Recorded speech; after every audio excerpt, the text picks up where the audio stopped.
So I was able to watch a few games, probably more than I will for the rest of the season. It's really fun to see it, not just listen on the radio, although Joe O'Donnell is phenomenal. I love him.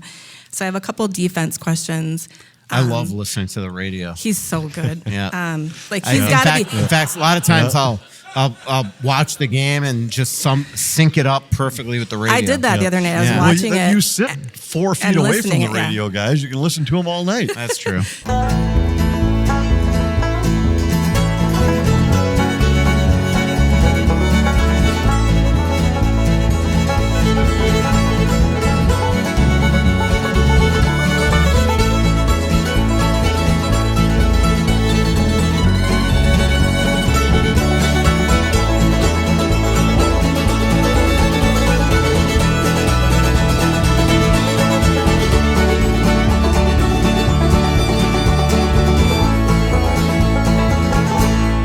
Welcome back to Worst Seats in the House. Michael Russo, Anthony LaPanta, coming to you from LC's on this beautiful, brisk, starting to feel like hockey season Monday night.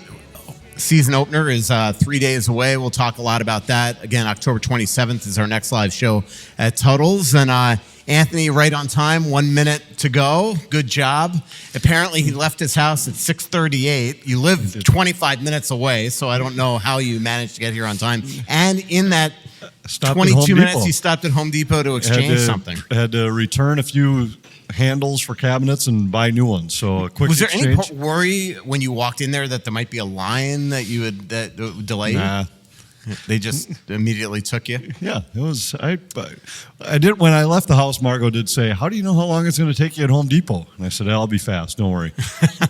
Typical. Well, the best part is that this is a project she's wanted me to do all summer, and I said I'll do it before hockey season starts.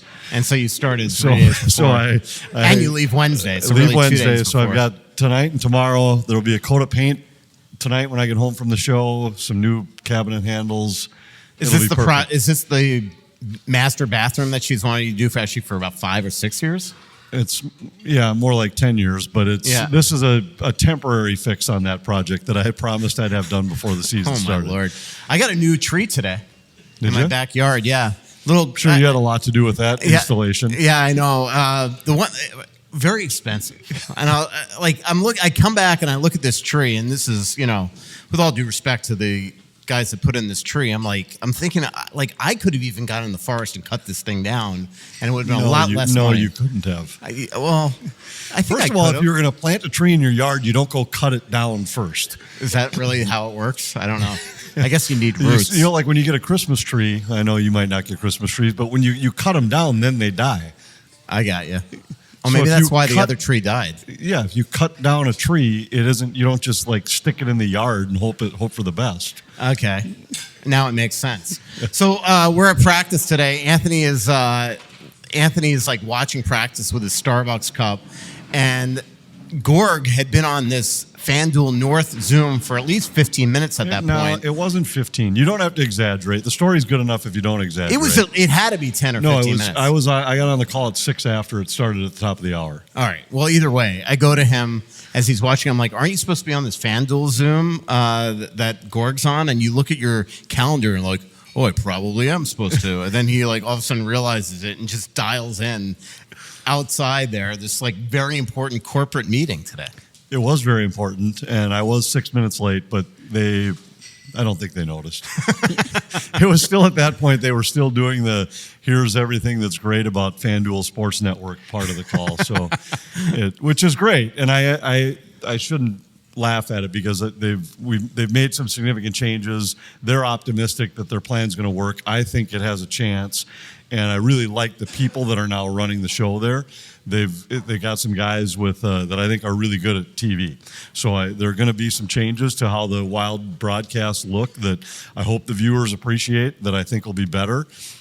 Some camera angles that will be a little different, some replays that will be different, and they're really committed to try to make the production level of the shows go up. So I think it's exciting. I was actually a couple times during the preseason looked up at the replay to just see something, and you already noticed some of the cool camera angles that you guys have. Yeah, and I don't know that we'll have them for every game, but they're working on it, and right now FanDuel Sports has the rights to 7 teams. I think they're hoping to add an 8th team at some point soon. So it's still a pretty good chunk of the league. It's not as big as what it once was when it was the Fox regionals. I think at one point we had 12 or 13 markets. It's a little smaller than that, but I really like their plan going forward, and we'll see. They've signed on with the Wild for this year. I believe there's an option year for next, so it's a potential landing spot for the Wild for the long term. I know their hope is that their business model works and that things get better as we go. So I am excited about it. And it's this time of year, there's a whole bunch of those. I had 3 of them today.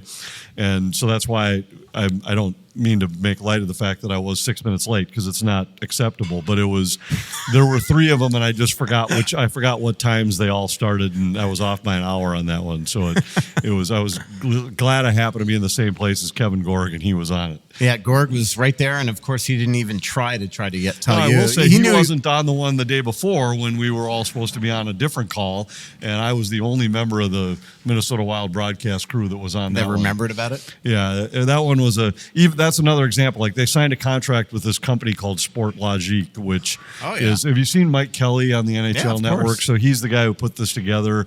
I don't know if you guys see Mike Kelly on there. He's an analyst for him and does a lot of the analytics analysis.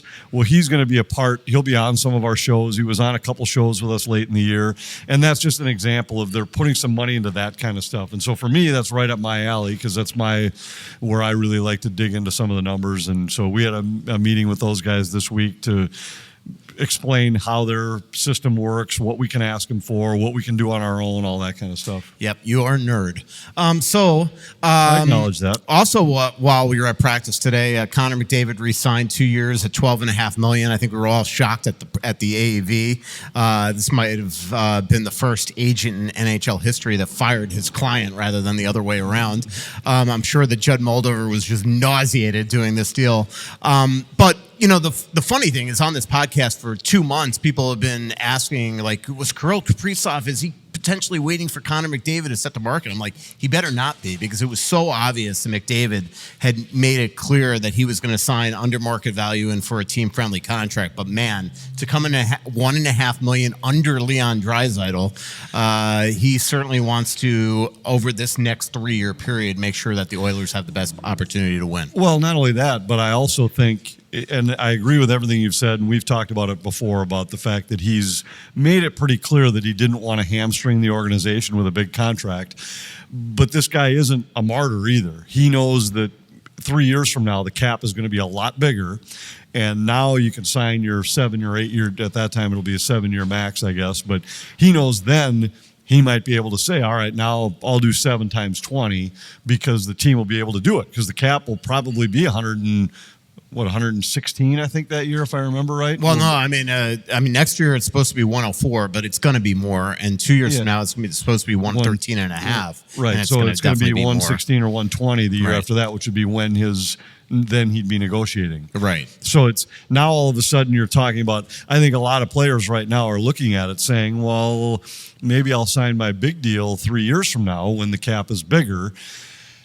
Some guys locked in now because the teams were thinking the same thing. But I just think it's great for McDavid right now to say, I'm not hamstringing the organization, but he's going to make his money. But he could have made 14 or 15 or 16 if he wanted it, and they would have figured out a way to make it work there for a 2 or 3 year deal, probably. Yeah. But that's, when you think about it, when we were talking about Kirill and just speculating, and we said, if he wants a shorter deal and says he only wants 3 years, the number I kept throwing out was that I'd tell him the max we're going to give you is 14. Right. Well, 12 and a half is not that far off from that, but I think that was the same idea where if you want that short a term, it's going to be a lot less money, knowing that a couple of years from now you're going to either hold us hostage or somebody else in the NHL. I remember somebody was texting me, and hopefully he's not listening to this and gets offended, but somebody was texting me the day of the team golf tournament, and it's like, this is what and he was golfing with Kirill that day. It's like, this is what I'm going to tell him. It's like, you got to sign for 3 times 19, 3 times. I'm like, that, I didn't respond, but I'm like, that is not how it works. If it's 3 years, it's going to be way less than he would get on an 8-year deal. That's the way that life works. See, the point of a longer term deal is you're stretching out, and that's how you get some more money in it, but it wouldn't be a shorter deal. And the team gets a commitment from you. Right. So they're willing to pay you a little bit more, knowing that they've now got you locked in for 8 years. I think this, I do think, though, that it puts Edmonton in a position where they can absolutely, especially if the cap goes up more than the projections the next 2 years, they are going to have a big-time ability to really make some hay. I think that also in those short-term deals, you could probably lure people to Edmonton on short-term deals to say, I'm going to, try to win it all with McDavid. And then if they win it all, he either stays or it's sayonara time then. And he goes to wherever he wants to go on his next contract on, as you mentioned, a longer-term deal at big-time money. Yeah, and I haven't really studied I know they're really tight to the cap now and have been the last couple of years. I don't know when that frees up for them, but they'll be in a spot similar to everybody else in the league, though. They're not the only team whose cap is going up, so everybody else is going to have an extra $9 or $10 million each year as that cap continues to go up, and that's why it's always been the case and probably will be forever that every July 1, everybody gets overpaid. Another thing that and this year might be even bigger with some of the big names potentially absolutely. out there. The one thing I will say is there were a couple tweets from people today saying that Connor McDavid, to your point on not being a martyr, it was almost worse than that. Like he's just blown up and reset the market, and poor Jack Eichel, poor Kyle. This is just like Kirill Kaprizov here was an individual thing for this team. That's the same thing with Connor McDavid there. I don't think it's going to affect Jack Eichel at all. Jack is still, if he's going to want it, is going to make more than $12.5 million. He'll probably in the 13-14 range, I would think, with Vegas if he resigns. It maybe affects an Adrian Kempe or a Kyle Connor. But even the day that Winnipeg was in town, and that was the day that Kirill Kaprizov signed his big deal, it was very clear that that's what Winnipeg was going to say to Kyle Connor. It's like, look, that was their situation. Right. This is our Everybody's situation. is different, but I think Kirill's will affect those guys more than McDavid, Exactly. just because they're going to be more of an apples-to-apples comparison when you start talking about a long-term deal. And there will be a lot of those guys, just like we were speculating all summer when you would throw out names that Marco Rossi's agent is using as comparables. Well, all those guys are going to use Kirill as a comparable and say, okay, if he's 17, I'm not saying I'm more than 17, but if he's 17, I'm 15. If he's 17, I'm 14 and a half, those kind of things. So I think Kirill's deal, I think there were a lot of teams around the league that were thinking, this just changed and recalibrated what my guy is going to be thinking, whether right or wrong, whether they understand that every team's situation is different or not. That's what Kyle Connor's agent's going to bring to the table. It's what Jack Eichel's agent's going to bring to the table and say, hey, if Kirill Kaprizov's worth 17, my guy's for sure worth 15. I mean, that's the way those guys work. Yeah, I think that they probably made about $1 million more on their deals. I think that those agents are well aware that is not an apples to apples thing. No, right. But I've talked to a couple of those agents, and I think they know that this was a unique situation with Kirill here. Yeah, no question. And they're all different, but they're all. It probably cost every one of those teams $1 million or so. So right. Because of Kirill's deal, way more than Connor McDavid's deal affecting it the other way. The one deal that changed the complexion and reset the market for defensemen was the Brock Faber deal. I mean, the second that Brock Faber got 8.5 from a defenseman standpoint, that suddenly made a Jackson Lacombe, a Luke Hughes, these, a more offensive defenseman, $9 million defenseman. That definitely reset the market. The Jake Sandersons, the Owen Powers, the Brock Fabers, those type of deals in the 8s. Imagine what Makar and Quinn Hughes are going to get on their next contract. Yeah, those are going to be big. Crazy. Jack Hughes is going to be the least paid Hughes player. Right. So the next thing that we could talk about that we talked about on this pod for several weeks, starting especially back in August when I sat down with Philip Gustafson in Milan, is his desire to get an extension. The Wild made it extremely clear that they were motivated after Kirill Kaprizov to get that done. When you started looking at the goaltenders that would be available next summer if they didn't re-sign Philip Gustafson, you were talking like Bobrovsky's going to wind up re-signing in Florida. You have Stuart Skinner. Markstrom's going to re-sign in Jersey. You have Samuel Ersson, who, again, talking to him in Milan, he knows how just monster of a year this is, but he's not better than Philip Gustafson. The Wild started looking at the alternatives there, and to get him at $34 million on a 5-year deal, in a market where goalies are just making more than 7 almost on every single contract. Obviously, at a year and a half ago, I don't think anybody of us could have imagined that 6.8 would be a quality contract for Gus. But to get him below 7, I think it shows his desire to stay, and obviously the Wild's desire to keep him. Well, all that's true, and again, they also know the cap's going up.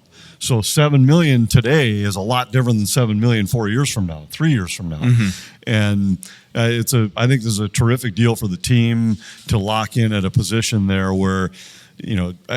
Everybody has high expectations for Gus. I think last year was a year where Gus really proved that he was capable of handling the physical but also mental stress of being the number 1 goaltender on a contending team. And he hadn't shown that yet. The previous year was the example of that. So I think they now have some faith that he's in a different spot and at a different level. And yes, when you look at some of the other guys, like the one that jumped out to me was Calgary extending Dustin Wolf the way they did, has not yet proven himself in that same way, and yet he got a bigger deal than Gus got. And if that's the market for goaltenders at that point in their career, then this is a steal for the Wild. Yeah, I mean, like you do with a lot of young guys, it's a projection contract, and sometimes it works out in your favor for the player, sometimes it works out in your favor for the team. Matt Boldy worked out big time for the Wild. Probably not so much for the player now. When you see where contracts going, when you put into perspective that Kirill Kaprizov makes $10 more million than he does, that's mind-boggling. The Wolf thing, the only thing that scares me about him is when I chatted with him in Vegas, I had no idea his fat stature. He is not a big goalie. He's a small guy. You look at Saros, obviously a lot older, but it's hard to have a smaller goalie in today's day and age. Right, and that's why it surprised me so much. I mean, he's been good, but he hasn't been. Level. He doesn't look like your prototypical franchise goaltender. Yeah. So we'll see how that goes. But the second Spencer Knight got 5.8. You knew that Gus was at a minimum going to be well over 6, and he does get $6.8 million. So really, really, happy for Gus. He looked great in Chicago the other night. First goal, 2 goals. I don't think he loved, but man, in the third period, made 15 saves. Was unreal late in the game, in a game where the Wild were pretty much in sit-back mode as Chicago pulled the goalie. Who looked awesome that game? Your guy, Connor Bedard. I watched 2 periods of it. I wasn't listening to it. I know it was the Chicago broadcast, so I wasn't paying that close attention to it. But I did notice there were a couple stretches in the game where he was so dominant. Yeah, and the Chicago broadcasters, when they were in St. Paul for the game the week before, or earlier in the same week, I guess it was, they said he really had stressed that during the offseason, and they said, I'll be curious to see if you notice it. And I got to say, that night in St. Paul, I didn't notice it. I didn't notice him most of the night. But I did catch it a little bit that night. As I say, I wasn't watching the game that closely, but there were a couple periods or stretches, not periods, where I thought, holy cow, he looked like he dominated the game in a way I hadn't seen him dominate games before. Yeah, and another Blazer on that team is Frank Nazar, and he's going to be a good player. Oh my God, he's going to be a menace. He might be their best player right now, and he's somebody that there's a reason why after that World Championship, he went right on the radar for Bill Guerin and his staff for the potential of being in the Olympics. It's still a hard, roster to crack when you think of the Tage Thompsons and the Clayton Kellers and all these guys, Patrick Kane and all these guys that didn't make the team last year. So it's going to be still hard, but man, does he look like a player and somebody that's going to be a menace for the Wild for many, many years. Let's talk about practice today, Anthony. We had a big debate on last week's show about the second line, and I am starting to get concerned. I do think that this is going to be having to be something that Bill Guerin is going to have to pay attention to the first couple months of the season to see if they could buy time for Matt Zuccarello to come back. Because look, you are an earn it guy. And the one thing I will say is there is no doubt that John Hines gave these two, Liam Ohgren and Danilo Yurov, every single opportunity in camp to win that job, even to the point that the last couple games they moved Danilo Yurov to the wing to try to let him win it when Ohgren wasn't panning out on that line with Eriksson and Tarasenko, even to the point that they put Foligno's last couple games on the fourth line just to give great situational abilities and roles to both Ohgren and Yurov. And at the end of the camp, Ohgren definitely tailed off. Yurov seemingly progressed, although they didn't love his game in Chicago against NHL players. But neither of them have produced. And if they don't produce, they are going to have to figure out a way to find somebody on that line that's going to produce. Luckily today they put the right Marcus in that position, not your guy. Aquarius Home Services takes water treatment to an all-star level with the Connecticut water treatment system. They remove the worry and you just turn your water on and know that it's safe for your entire family. It takes care of problems like iron and rust, hard water that leaves those spots and buildup in your appliances, contaminants like lead, arsenic, and even those forever chemicals absolutely vanish. And here's the really cool thing. It costs you nothing to get a water analysis and to discover what's going on with your home's water. A trained specialist comes to your home, tests it right there, and goes over all the results right in front of you. It's like a chemistry experiment. If there are issues, they provide options to solve the problems. And right now, you can get up to 25% off a Connecticut whole home water treatment system in 6 months, no payments, and no interest financing. Be sure to contact Aquarius for how all this works because the results are life-changing. Last week, Mark came to my house and changed the filters in both my water softener and my Connecticut drinking system for the hat trick. Worry-free water to drink, worry-free water for cleaning, laundry, showers, dishes, and more. And all this with on-demand efficiency that uses zero electricity. It's that simple. Aquarius is just a click away at AquariusHomeservices.com. That's AquariusHomeservices.com. Aquarius, earning the right to be recommended. And don't forget to mention that Russo sent you. Deer hunting season is here, and it's time to own your odds with OnX Hunt, the GPS hunting app trusted by millions of hunters. With the Hunt app, you'll have access to nationwide public and private land ownership information, waypoints, tracks, and much more, all at your fingertips. Go to onxmaps.com/hunt. That's onxmaps.com/hunt to sign up today.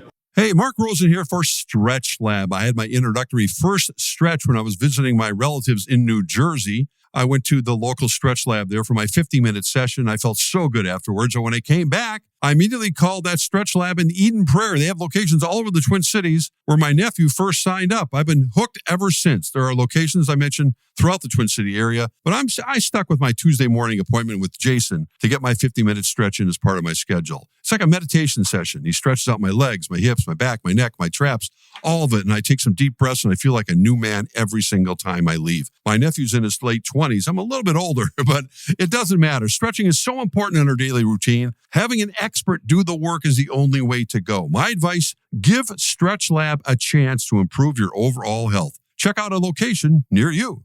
Hey, this is Randy Shaver. Along with Kevin Gorg, we host the show Fantasy Huddle on Talk North. Each week, we're going to break down the matchups for the NFL season and try to give you the best chance to win your fantasy football games each and every week. Join us for Fantasy Huddle on Talk North. Luckily today they put the right Marcus in that position, not your guy. But anyway, my guys are the guys that earn it. And I think that the young guys are not the guys that as I said last week, that every opportunity was given to these young guys to take the job, and neither one of them had taken it. And therefore, that you don't just put them there. If the way last season ended should be the best and the final example of how important it is, you can't just at the start of the year say, let's just see if Liam Ohgren's good enough. Let's see if you can't give away points early in the season. And right now, Marcus Foligno, Marcus Johansson are both by far and away better options on that line than those two guys. I think Ohgren is going to he's going to take that job at some point. Yurov might take it at some point, but it isn't now. Right. And so right now, until those guys, and yes, what I've said all camp is you have to produce if you're one of those guys. And just going out there and not making major mistakes isn't good enough. So right now it looks like it'll be Yurov will get the first crack on the fourth line. Actually, I don't think so. I got the impression today it's going to be Ohgren and maybe, St. but Louis. Hinostroza will be on the fourth line for sure. One of those other guys will be on the other side, and they're going to have to play their way up in the lineup. And right now, they're looking up at Marcus Foligno, Marcus Johansson, and when healthy, Matt Zuccarello to try and displace one of those guys. You couldn't have asked for a better opportunity if you were one of those two guys to say, you get it all camp, and Matt Zuccarello is going to be out for 2 months. So the spot is there, take it. Yeah. And they were given every chance, and they didn't do it. It doesn't mean that it's time to give up on those guys. It doesn't mean that they're failures. It doesn't mean the organization missed on these guys. It just means they're not ready yet. They're young, and they will be good players, but they'll play in that spot when they earn it, not before. First, I will say, I like Foligno a lot with Eric Sinet. I totally am with you. Like, that to me is should have been there, not your guy JoJo. I know this morning the Wild put out a tweet, "Happy birthday, JoJo," and you were just disappointed it wasn't an extension. So, you always make it sound. He's not my favorite player. So, I'm just saying, you know exactly what he is. He's going to get. By the way, I've been waiting points. to say that joke all day. That joke really has good. been on my mind so much today that I actually sent it to a front office member this morning with the tweet, with the joke, and he loved it. So that's the reason. That was my test. It was case. really funny. Yeah. But it's. I'm just saying. They all laughed. Yeah, I'm just saying that with Marcus Johansson, you know what you're going to get. You're going to get a guy he's responsible. He'll get 10 and goals playing 82 games, and on he'll that score line. 35 points, which is probably 25 more than the young guys would score right now. First of all, I'm with you on Foligno. Like, I actually like it for now. The one thing I'll say about the two kids today, just talking to them, is they both know. Like, I think that, like, Yurov knows that he's got another level that he's got to get to. And Liam completely, what scared me about my conversation with Liam today is that every quote was identical to what he said at the end of camp last year, when he basically is like, I want to make the team so bad that I was letting the pressure get to me, and I just want to produce. And he said the exact same stuff today. And I think he is aware that he almost played himself off this team. Like, they really considered giving Hunter Haight that job. And if Sturm was not healthy, he definitely, Haight would still be here.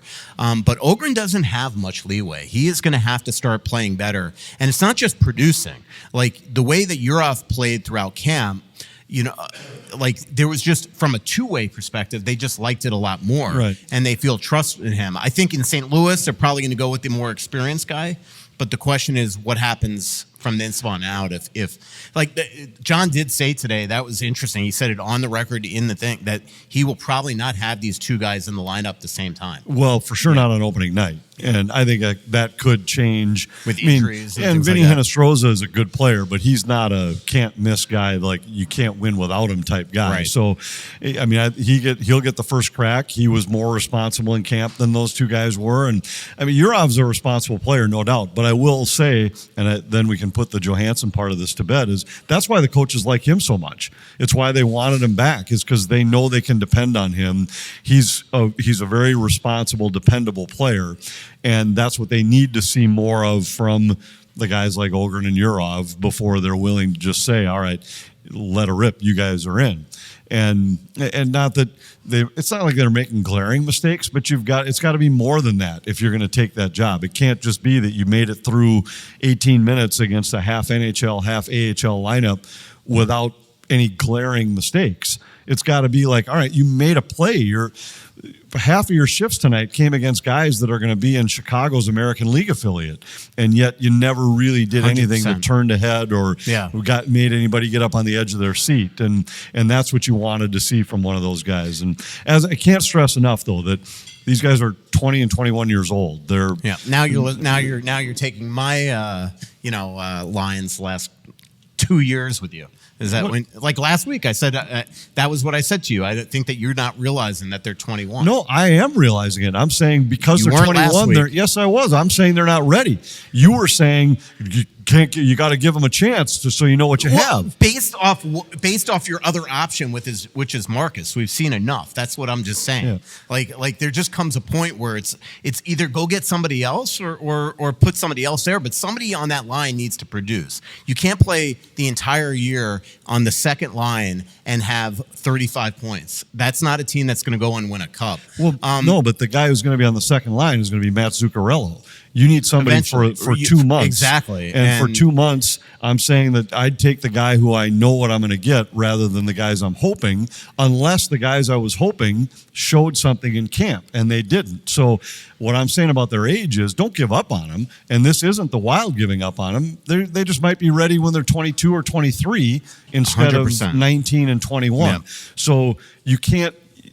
There's nothing that says you have to give these guys that spot at 19 or 21 or else they're going to fail. It means wait, let them go to the American League for half a year and then come back. And now maybe you give them that spot when they're 23 years old, when they're more prepared. I did get some tweets and some comments I saw in the article today with fans talking about each of their ice time in Chicago. I think if you look at the situations in that game, I mean, that game, there were 4 power plays in the second period. The number 1 unit was on for all those power plays because they were unbelievable that game. So, that's why their ice time was down that game. I also think that Ryan Carter and I talked about it a little bit during what was the next to last preseason game, that it's important to get some confidence there too. So the veteran guys, the Kaprizovs, Boldy, Rossi, it's probably less important 5-on-5 for them to get a ton of minutes in these preseason games. But on the special teams, you need that power play to get opportunities against somebody else's kill. Even when you simulate it in practice, it isn't the same as going against somebody who's fighting for a job on the other side. So they needed some of that. They needed game speed reps, and you want them heading into the season with a high confidence level.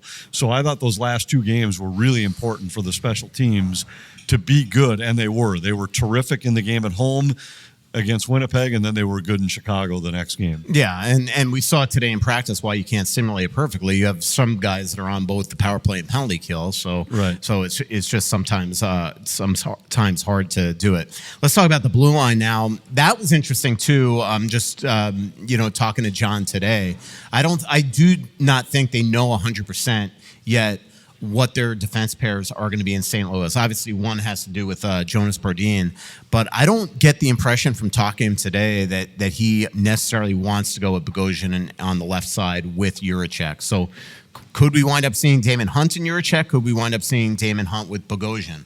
What's your guess right now?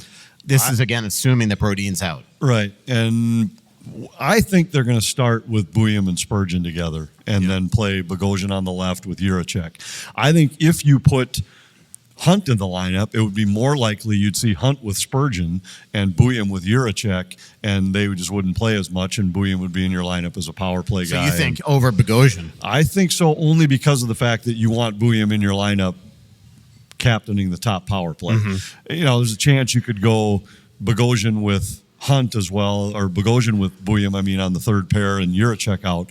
That's probably the more likely thing. I'm just saying if Hunt comes in, my guess is you probably play Hunt with Spurgeon and then play Bouillon and Bogosian or Bouillon and Jiricek on your third pair.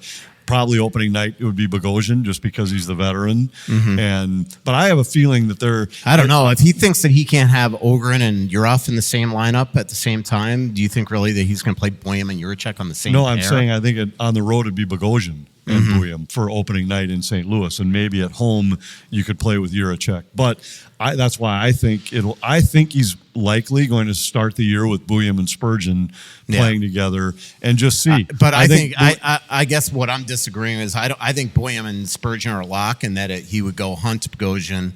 I just cannot see any way at even strength he would go Bouillon Jiricek.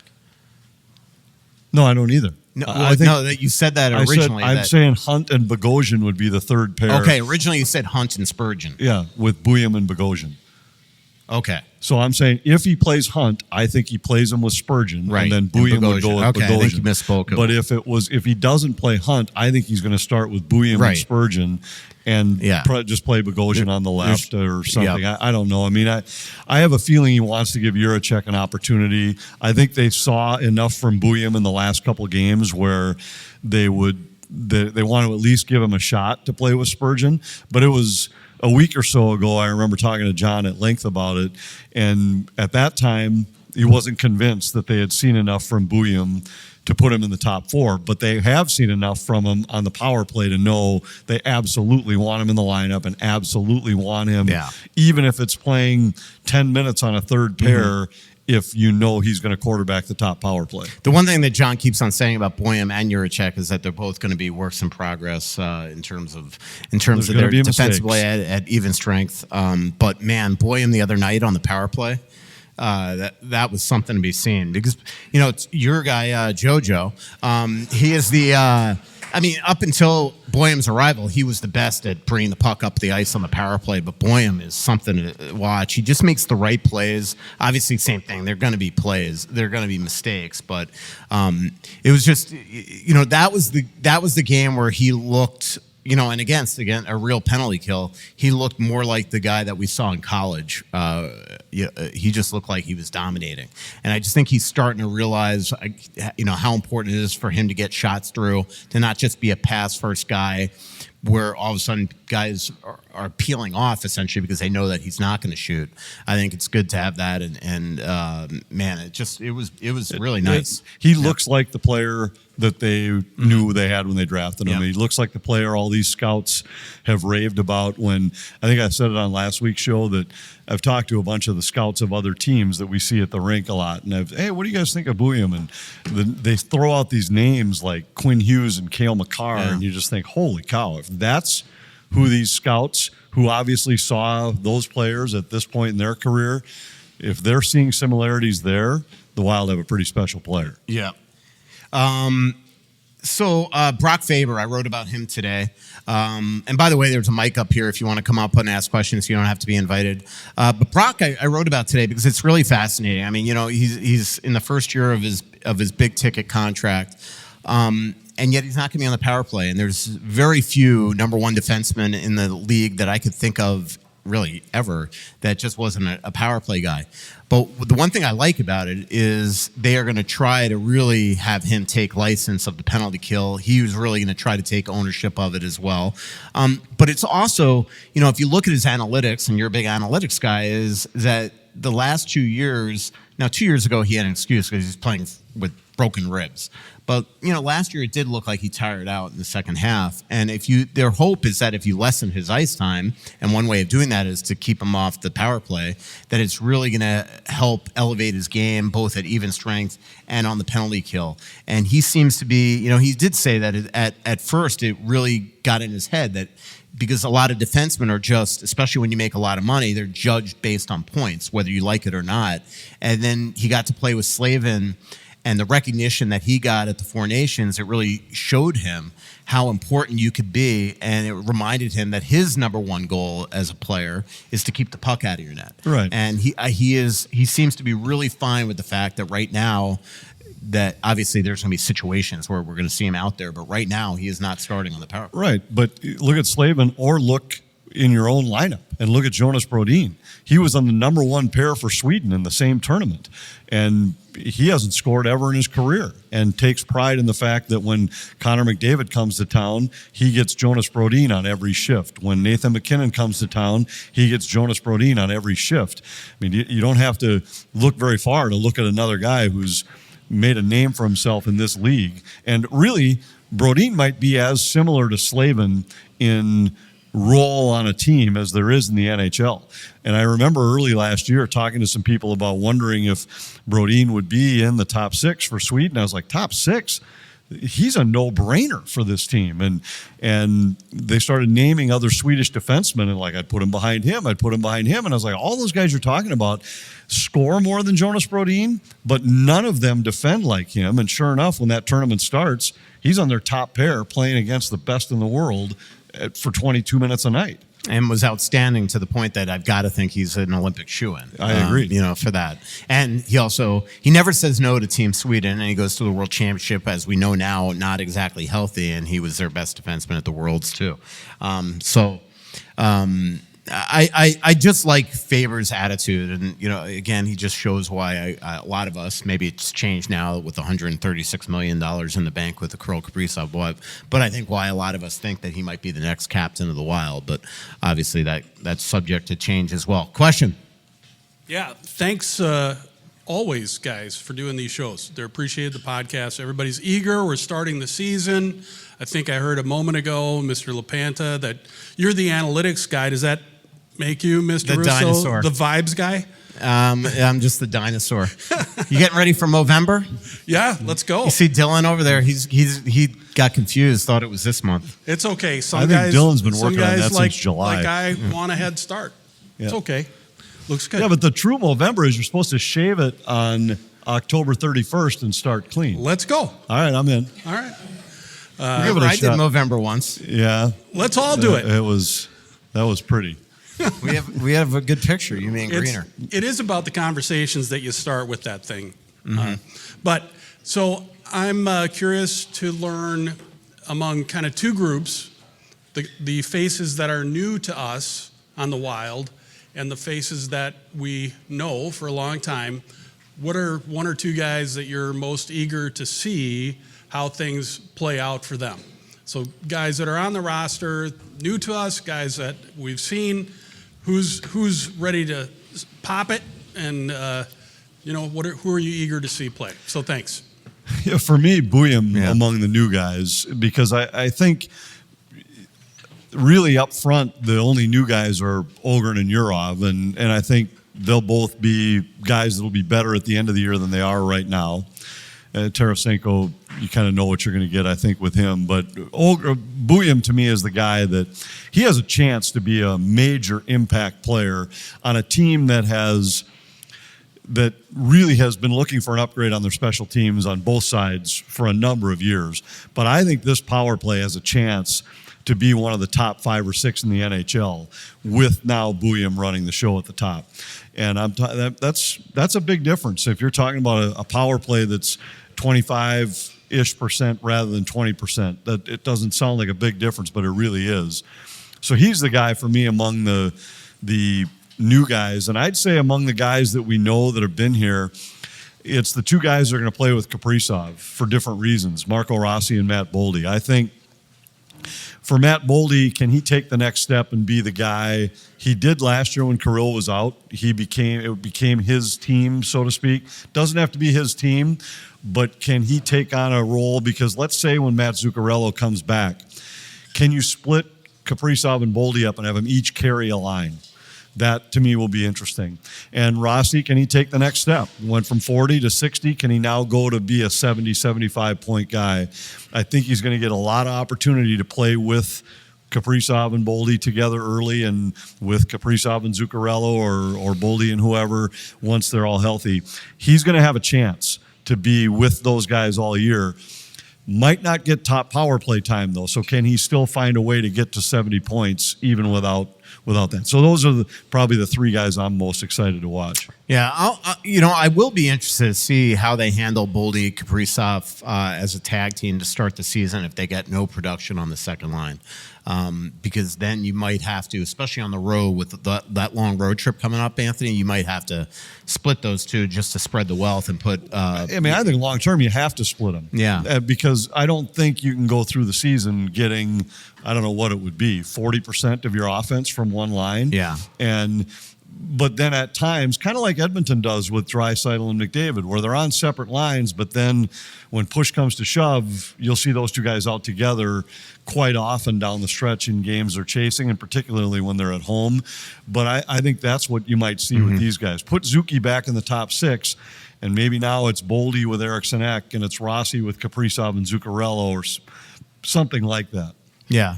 Boyam's a great answer. I'm also really looking forward to seeing if Volstad could win games for this team. I loved his attitude today, just talking to him about the Philip Gustafson contract. Let's put it this way. It was a complete 180 than Cam Talbot's reaction the day that Marc-Andre Fleury re-signed here, and a week later Gustafson got here because Talbot had a conniption fit. Different ages there, and it was coming off a year where Talbot was pretty much benched, even though he was unbeaten down the stretch. So I get the, why he was ticked off. But the fact that Volstad knows that, this doesn't change anything with him, he's still 21.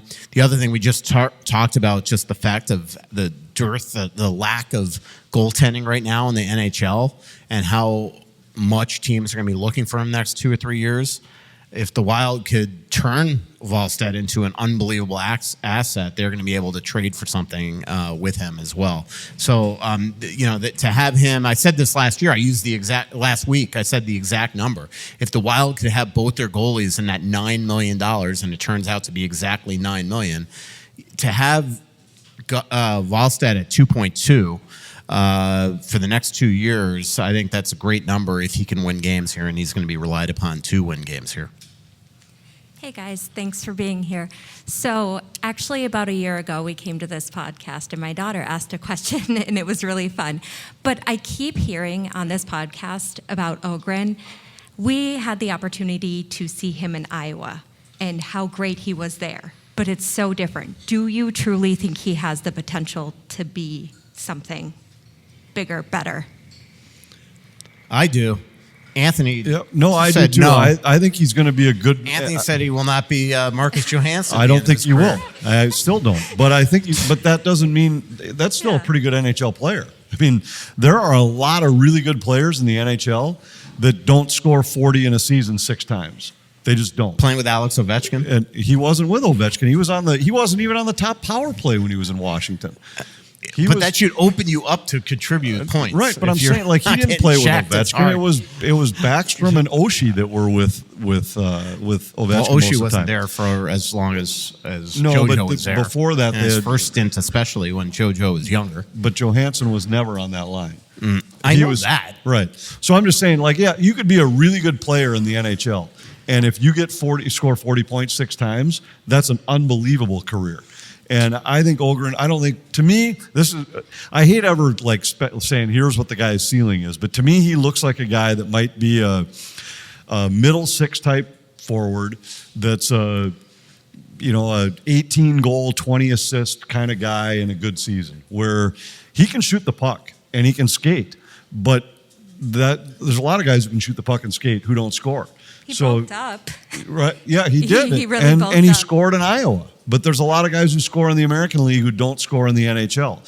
So I think the guy is going to be a good NHL player, but I don't think this is a guy we're going to be talking about that scores 60 points a season. By the way, if you ask a question, make sure you grab a T-shirt.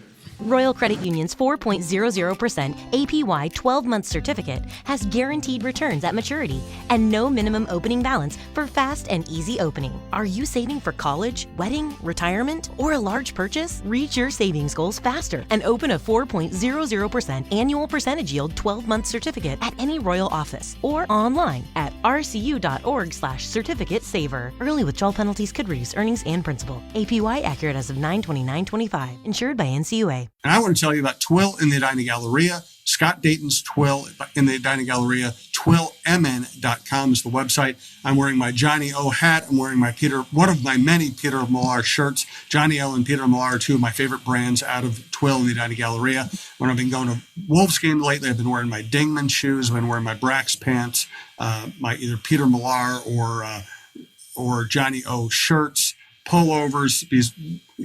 The Wolves games are weird because they're really cold, and then they turn on the fire jets before the game and singe your eyebrows. You need to be prepared for all kinds of different temperatures in that building. And I just use all my Twill stuff. And as we do more shows here at TalkNorth.com on video, I'll be wearing more Twill stuff because it's really simple. I don't always try to look good. Sometimes I'm very happy being a slob, and I wear old sweats and T-shirts. If I'm trying to look presentable in any way, Talk North meetings, sponsor meetings, big games, going out in public, going out to dinner, I just put on something I bought at Twill. It's just that simple. If I put on something I bought at Twill, I'm going to look good. I'm playing a Randy Shaver's golf tournament on Monday. I'm going to wear Twill stuff to that too. Golf, walk around town, dinner, whatever. TwillMN.com. Go to Twill in the Edina Galleria. They're laid back. They love talking sports. They're nice people. Tell them we sent you. You'll have a good time, and you'll end up walking out with something great. Hey, have you been dreaming of a lake cabin lifestyle with boating, fishing, and family fun in northern Minnesota? Well, lately I've thought a lot about how cool it would be to have a getaway like so many Minnesotans. And if you're like me, you probably think that owning your own lakeside getaway is beyond your budget. Well, if you think lake cabin real estate prices keep going up, well, think again. This is Russo, and I'm here to tell you there is an affordable way to enjoy a cabin lifestyle and all that goes with it. And yes, I said affordable. I founded a clamshell beach resort, which is located on the Whitefish chain of 14 lakes for you and your family to enjoy. Here's how. Clamshell has lake homes that offer deeded fractional ownership, and the keywords there are deeded and fractional. You own it. Imagine having 5 weeks a year to enjoy Clamshell with its beaches, pool, and lodge that's full of kids' activities. Is golf your game? There's a great golf course right across the road. Like winter sports? Well, you can go ice fishing, cross-country skiing, or snowmobiling right out the door at Clamshell. And there's no maintenance, no grass mowing, no snow removal. It's done all for you. And you can own a share of Clamshell Beach Resort at an affordable price. To learn more about ownership opportunities at Clamshell Beach Resort, go to cottagesonwhitefish.com or contact Pat Egan at 612-220-9819. That's cottagesonwhitefish.com or Pat Egan at 612-220-9819. So let's start this off with Michael.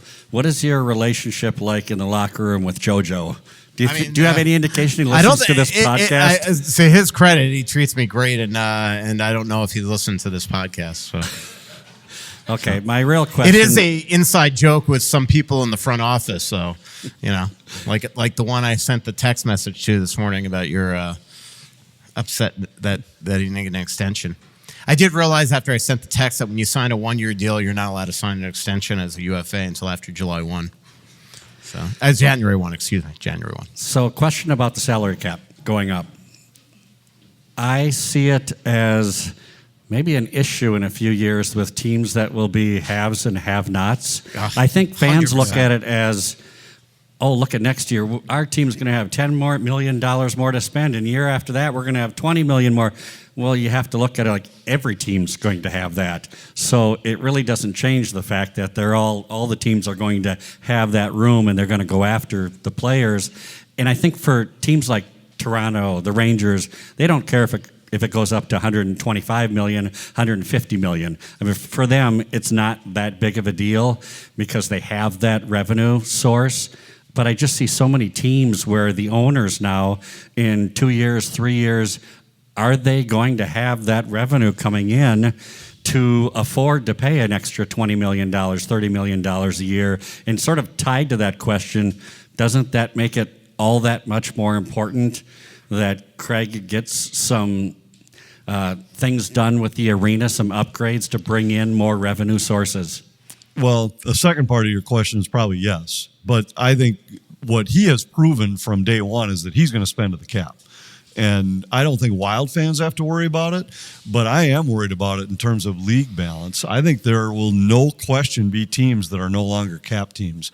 And that's been the beauty of the NHL, is that almost every team, I mean, there were maybe 2 or 3 exceptions each year, Arizona being one of them, and that's no longer an issue, where teams would be struggling to get to the floor. Now, almost everybody is a cap team or pretty damn close. So I think that is going to be a problem because I think once that number and the Wild, they have to find ways to make up that revenue. There's no doubt about it. I mean, Craig Leopold's not putting $40 million a year in his pocket right now. So when that cap goes up $40 million, that money's got to come from somewhere. And I think he's made it clear he's going to continue to spend to the cap, but I don't know is that a forever thing? I don't know. And what if the number starts to be $70 million more? I don't know. So I do think it's an issue for the league. Now, there's likely to be an influx of cash for all these owners with expansion, and that can help to bridge that gap for a few years. But eventually, you're going to get to a point where there's going to be some markets that might struggle. And if you're 20, the Wild saw it last year because of injury, what it's like to try to play against somebody when you're $25 million underneath them in terms of the roster you're fielding. It makes a big difference. Yeah, totally agree. And you're right. I mean, there's a lot of teams right now that aren't right now going to be at the cap. And there's a lot of teams that are owned by extremely rich people. I mean, Colorado is one of them that's not going to be a cap team most likely, and they're owned by the guy that owns Walmart. San Jose has like $45 million in dead cap space. It's crazy. And remember, Arizona was in that spot for a few years. Yeah. I mean, that's when they moved to Utah. It's amazing how their landscape changed. And I've talked to some people in their organization that said it's so much fun to be around a team that is no longer paying everybody else's bad contracts off each year just to get to the floor. Do you think that any of that $40 million is going to come out of the play-by-play guys' salary? I already got the inside email saying all of us have to have bag lunches for a while to help pay Kirill's salary. That's funny. Question. With the season starting this week, can we get a brief preview of the division, maybe the conference? Yeah. I think the division's going to be good. Oh, man. Totally agree. I mean, I think Winnipeg, I'm with you. I think they're going to take a bit of a step back. I mean, they just depth-wise are not nearly as deep as they were. And they had everything break right for them last year. Yeah. I still think they're a good team, but they're not going to win. They're not going to be a President's Trophy contender. Dallas, I don't think is as good, but still good. Yeah. I think St. Louis is going to be better. I do. I think Nashville is going to be better. Utah is going to be better. Chicago is going to be better. And so when all those teams, somebody has to take a step back. I mean, not everybody can have their point total go up when you're playing 4 games against each of those teams. So those points have to come from somewhere. Now, granted, everybody could beat up on the Pacific a little bit, which I think the Central is a step ahead. But man, I think it is going to be a lot tighter top to bottom in the Central Division this year. Yeah, I totally agree with you. Dallas, I think, is still the best team in the division. But like, especially now that Heiskanen is healthy, I think they're the best team. But I don't. Last year, I thought they had the roster that was built the best, and I'm not so certain right now. I wouldn't pick Colorado to win the Central this year. Yeah. Well, I think even like Dallas, like you look at them and you just wonder, like in those big games, if they're equipped still to do that. But like Jim Nill will figure out a way to address issues that he sees here. And I will say that's my excitement about this season with the Wild is that they didn't have any ability, especially last year, to make any in-season moves that would help when they found deficiencies in their lineup. And right now, like. I just think this second line, the fact that Yurov and Ohgren have not seized that, and Foligno, we know, is probably not your long-term solution until Matt Zuccarello gets healthy. Because of the pressure to get off to a good start, I could see Bill Guerin have to pounce right away and try to find some sort of, point producer to put there. Especially if you start slowly. If they start a little slowly and because the point I made earlier, remember last year, they got off to a great start, had that great early road trip, went 5-1-1 on a 7-game trip. And they should have won in Philly. Right, and it really set the tone for the whole season. A team believing they could win on the road, believing they could come from behind, had all that going. And then when the injuries wiped them out, they wound up at the end of the season having to play into the final minute of the final game before they knew they were headed to the playoffs. So you just can't afford in a conference and a division this tight to let points get away early if you have an option to improve. And that's, I agree with you. I think if they start out fine, then I think you can wait a little while, wait till Zuki gets back, and then use your assets to make a deal at the deadline for maybe a bigger splash. But right now, if things for whatever reason started slowly, it wouldn't surprise me at all if there was a deal made early in the year to make sure that you didn't put yourself in a hole. So to kind of go back to, not the last question, but before, you had mentioned, Anthony, that the Fox, or whatever it's called now, is a little bit more stable than it maybe was a couple years ago. Well, at least you were more. It sounded like you were a little bit more confident in where things may be. Yeah, it depends on how you define a couple. Because like 10 years ago, when we were Fox Sports North, everything was awesome. Yeah, and ever since then, we've gone through a sale, we've gone through a bankruptcy, we've gone through a pandemic, and then went through a house cleaning last year coming out of the bankruptcy, so I think now, yes, I think it is more stable. I like their idea and their plan. I mean, not to get too deep into it, but they changed from where we used to be. I don't know how many regions there are right now, but I think there used to be 12 or 14, and they were somewhat independent from each other. We had some leadership at the top, but they ran they had a structure within each market. Now they've done it more, they call them silos by sport. So there's a guy overseeing all of it, and then there's one silo that's hockey, one that's basketball, one that's baseball, one that's pregame shows. And with that, they've been able to streamline a little bit more their business model. So that's allowed them to put more assets into their production. They've also streamlined some of that where we're using some remote facilities for some of it that, it's a lot more technical than you probably need to know. But bottom line is they had to redo their business model where they're not a part of as big a company as they once were. When we were a part of Fox's empire, we were really one of the more consistent sources of income that Fox. It wasn't the biggest, but it was the most consistent. And so when Fox was looking to raise some money for a lot of different reasons, we got sold. And then there was a resale, all that stuff. So it's been a tumultuous about 10 years. Yeah. And I think right now they seem to have a plan in place that might be I'm the most optimistic that it will be a stable path in the future as I've been in a while. Yeah, because my kind of follow-up was like, I don't know about everybody else here, but the local 11 baseball team and their situation, kind of annoying. Yeah, and believe me, that was the Wild and the Timberwolves both. They were discussing doing the same thing if FanDuel didn't come back with a plan that I think it's best for all the teams if FanDuel Sports Network survives. I agree. It's a great source of income for all the teams to just have somebody write them a check rather than take on all the risk yourself. I think the Twins probably, they knew it going in. The other baseball teams that had done it didn't come anywhere close to making what the rights fee was, but those teams also had FanDuel brought this on themselves. They declared bankruptcy and went back to a bunch of the teams and asked them to take less money than what they were owed. So it isn't like FanDuel was an innocent player in this. So I think right now there's a really good chance that this works. If it does, it would be great for the Minnesota Wild because they need to, we were just talking about the income streams. If that goes away and all of a sudden the Wild are now taking on all the risk and all the cost of their own production facility, that's challenging. And if the team doesn't do well and you're trying to make up production costs with ad sales, that's a tough deal. So right now the risk is taken on by FanDuel. They're writing a check for a rights fee.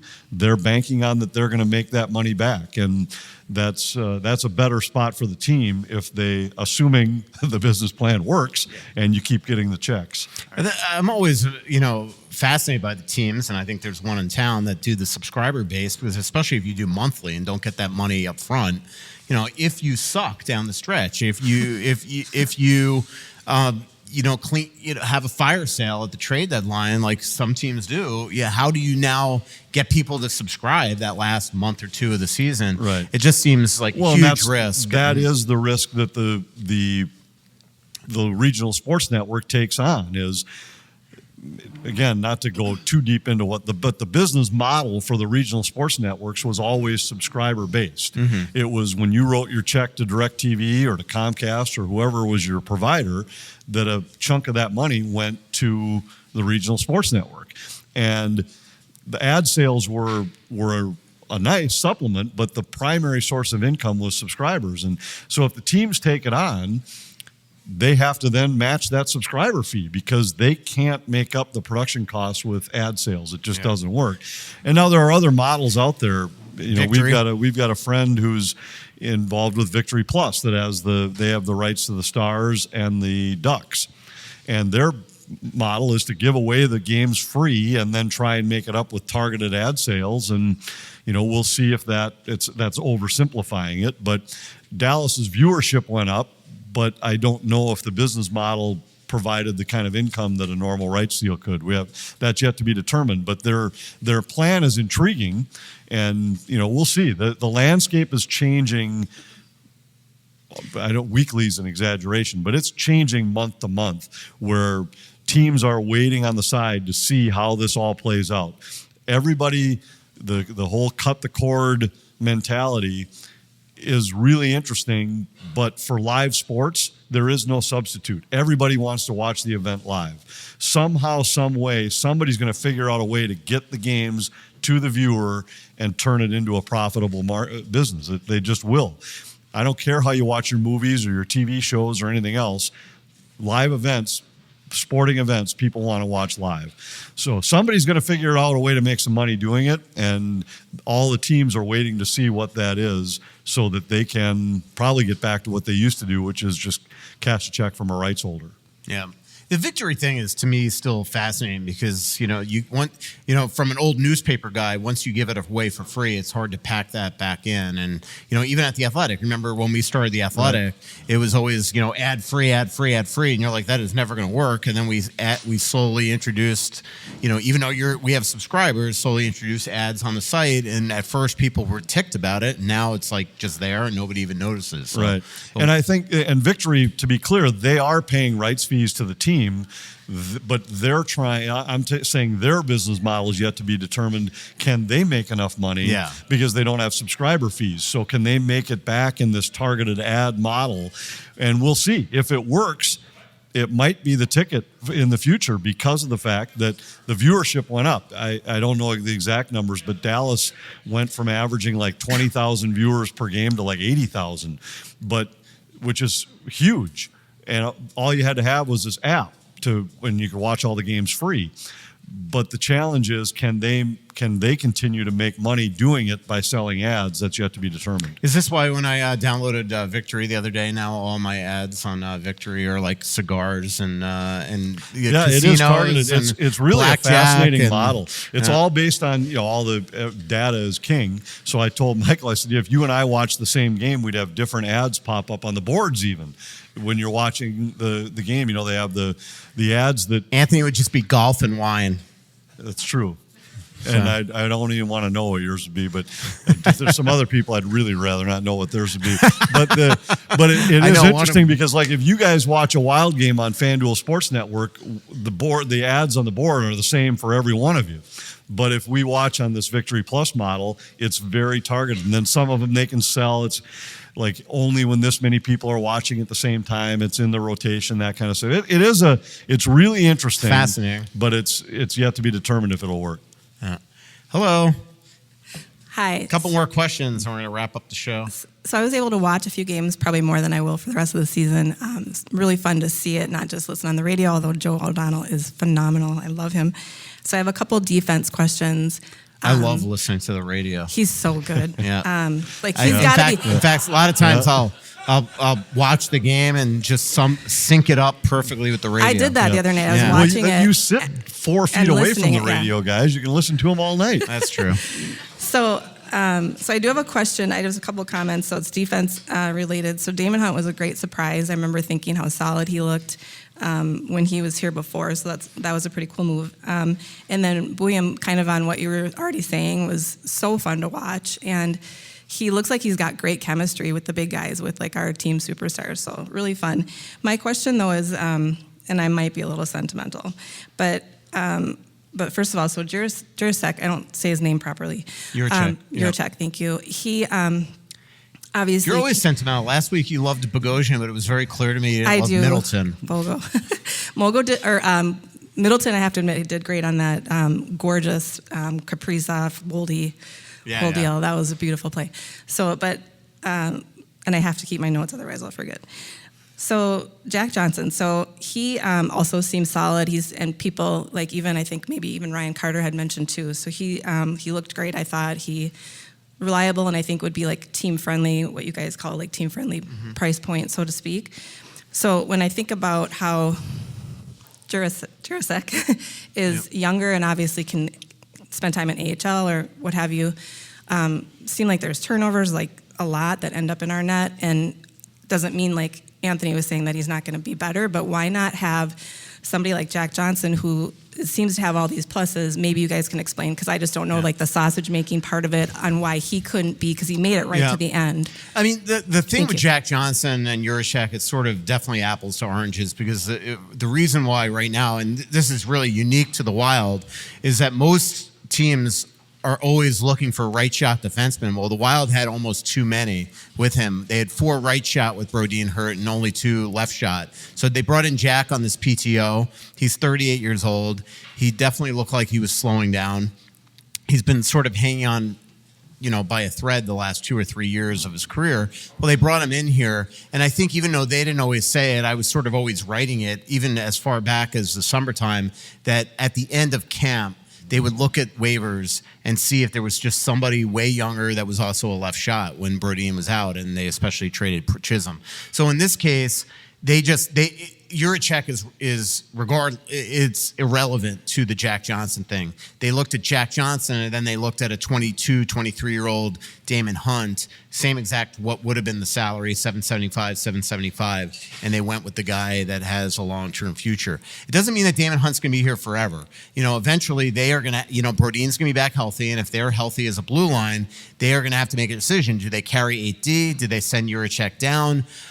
If they carry 8D, at some point, they're probably going to need an extra forward, so that Hunt could wind up back on waivers, and if that's the case, he very well, like Travis Dermott last year, could go right back to Columbus and sent right to Cleveland. Well, and this was the rare spot where the young guy on waivers was a guy they knew quite well because he had started in their organization. It doesn't happen often that it's a guy on waivers at that age in his career that you had for 3 or 4 years in your system.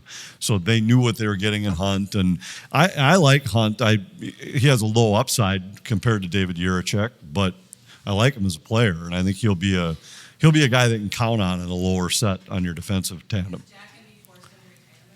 Yeah, probably. Probably. Yeah. The question was, does this mean Jack might retire? And I would say most likely. When you've gone the entire summer and nobody has signed you, maybe Columbus brings him back, but the reason why Damon Hunt was on waivers in the first place is because there were 7 one-way contracts ahead of him. So, there's going to be injuries. I haven't talked to Jack. Maybe he's working out, but most likely I would think this is it. But he is just an extremely respected veteran, so maybe somebody that has injuries brings him in as a 7th guy. But this made all the sense in the world to me to get Hunt on waivers. And the second they took Hunt on waivers, you knew that they were going to release Jack.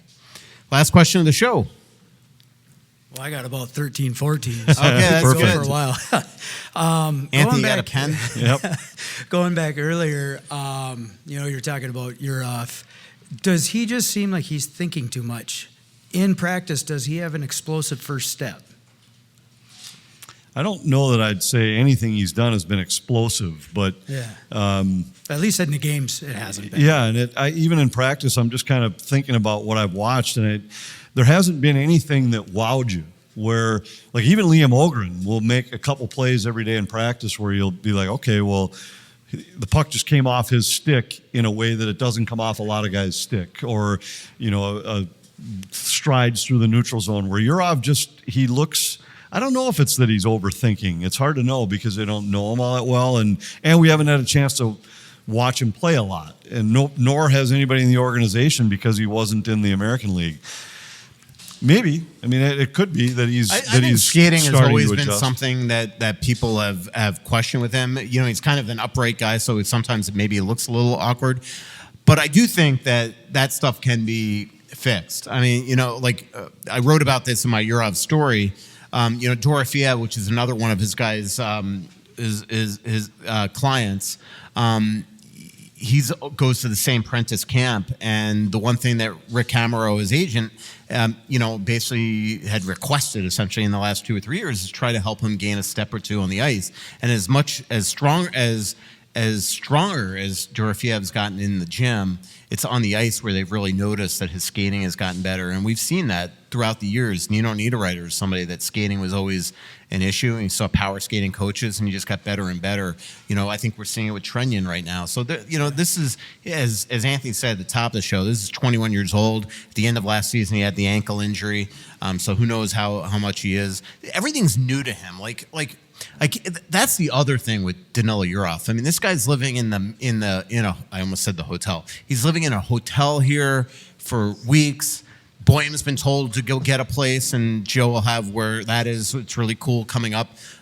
Where Yurov has not been told that, so he is not a permanent fixture on this team.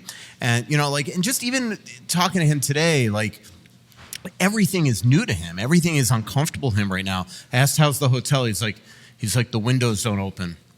Stuff like that. It was like I actually laughed, but you could actually see like he was serious. He's like, I'm living in a hotel. I can't even open the windows from this hotel. And I've been there for a month and a half. So I think people just don't realize that it's not just hockey. This kid is coming over to a very foreign land from where he is used to for the first time, and it is going to be even more so an adjustment than it even is for a lot of the Swedish guys. We saw how long it took Eriksson Ek. We saw how long it took Mikko Koivu. I can't even imagine what this kid's like right now. His parents can't just come over here like another like Joel Eriksson Ek's parents can from Sweden. There's something else in Danila's life that's personal that I think I was alluding to that I wanted to put in the original story. It's not in there yet, but that's also probably creating unbelievable stress in his life. I think him. To me, hockey is going to take a bit for him because of all this other other adjustments going on. Yeah, and in one of your stories today too, you said something about Hunter Haight. They really look at him as being a good center. Yeah. What about bumping him to the wing? Because he had speed, he had get up, and he played a lot of speed. That's why I'm telling you. Yeah, he might displace JoJo. Yeah, I'm telling you. Anthony, but Ogren almost played himself. I hope he does. Yeah, because that would mean he's a pretty good player. Yeah. Ogren, really. Yeah. Was outplayed by him, and I think the Wild know that, but they're going to give him a little more leeway right now, but not a lot. Yeah. We could see Hunter up here at some point, or we could even see a Tyler Pitlick or an Ube Cobell or something like that. So that's it. Marcus, I saw a lot of that today. Well, why Hunter over Marcus has a full no move. I mean, he can't be sent to the minors, even at that price. So he would not have come back here at $800,000 without a no move clause. Yeah. Trust me. No, I was just trying to push buttons. Yeah. And then last one. I'm all for pushing LaPanta. Yeah. I was pretty riled up. Was it your That's Michael? What was it your me off article? The most about you is that you never get riled up about this stuff, and I'm the one that's screaming during these podcasts, and I'm the one that looks like an idiot. Yeah, I won't argue with that. Yeah. I don't know. I'm really interested to see the bet play out. From the last podcast, how that's going to work. I don't know if you remember the bet. He's trying to claim that death will mean that he doesn't have to pay it off. I'm hoping By the to way, see it. Lunani made it very clear that you owe him $50. I know, and you fostered this story, but you and I were both there. I don't doubt for a minute. All I'm just saying is that Jess Myers, who was there, confirmed all it on, he confirmed was that Louis said that predicted the number. He didn't confirm that there was a bet. And I don't remember, you were. Oh, I'm sure and it was Gorg $50 also confirmed that Louis threw out the number. And to Louis, I would bet Louis when it comes to money. He's got a better handle on any of that than I do. Way more money. And way more money. But I don't, this, we've talked more about potential salaries this summer, and you know this to be true because we've worked together I never talk about guys' contracts. I don't even know I never used to even pay attention to what Wild guys were making because it didn't matter to me. All that mattered was the line chart for that night.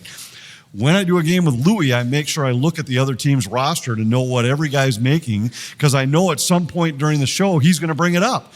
And he's going to say, wow, they're paying $21 million for their right wings. And that he just looks at it from a management standpoint. So this bet was, he went on KFAN and said that we bet $50 about what Kirill Kaprizov's salary would be. And I was like, there is zero chance that I made the bet. I don't doubt we had the discussion. I don't doubt that he threw out 17 or 18 million.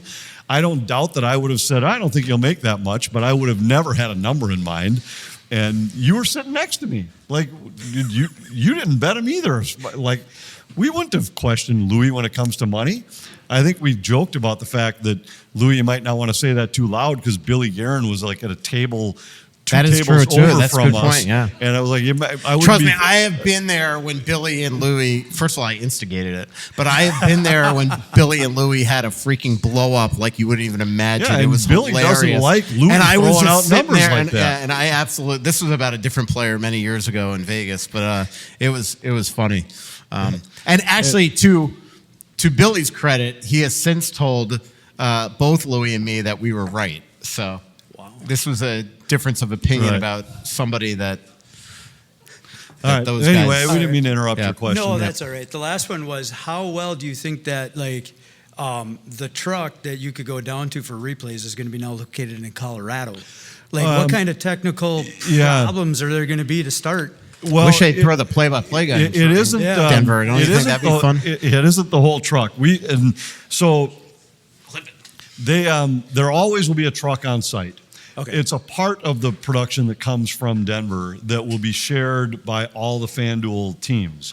So we had something similar set up in the past when we would do road games. A lot of times our producer would be in the truck in, let's say, Dallas. Our director and our graphics people would be working in our office in Minneapolis.